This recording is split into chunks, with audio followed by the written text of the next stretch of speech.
మీరందరూ కూడా మన ఫ్యాన్ గుర్తుకు ఓటేసి ఆశీర్వదిస్తే మీ సేవకుడుగా మీ యొక్క దక్షతో మీ యొక్క అభిమానంతో ఆపేరుతో పనిచేస్తానని చెప్పి సవినయంగా కోరుకుంటున్నాను. ఖచ్చితంగా మీరందరూ కూడా మీ ఇంట్లో వాళ్ళందరూ మీరందరూ కూడా తోడుండే మీ బిడ్డను దీవించి ఫ్యాన్ గుర్తుకు ఓటేయండి అని చెప్పి సవినయంగా విన్నవించుకుంటున్నాను.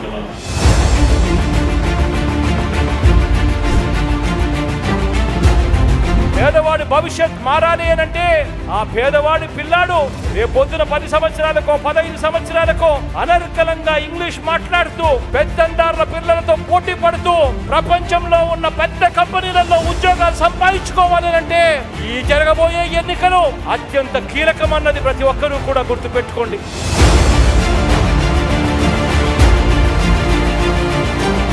పేదవాడు కూడా ఏకం కావాలి. పేదవాడు ప్రతి గుండె ఏకం కావాలి. ప్రతి పేదవాడు ఏకమై పెద్దందారుల పార్టీలను పూర్తిగా కూడా నాశనం చేసే పరిస్థితిలోకి రావాలి. అందుకే ఈ ఎన్నికలు అత్యంత కీలకమైన ఎన్నికలు అని చెప్పి మంచి చేస్తున్న మనందరి ప్రభుత్వానికి కలకాలం ఉండాలని, మరో అవకాశం మనందరి ప్రభుత్వానికి నిండు మనసుతో దేవుడు ఆశీర్వదించి ఇవ్వాలని కోరుకుంటూ సెలవు తీసుకుంటా ఉన్నాను.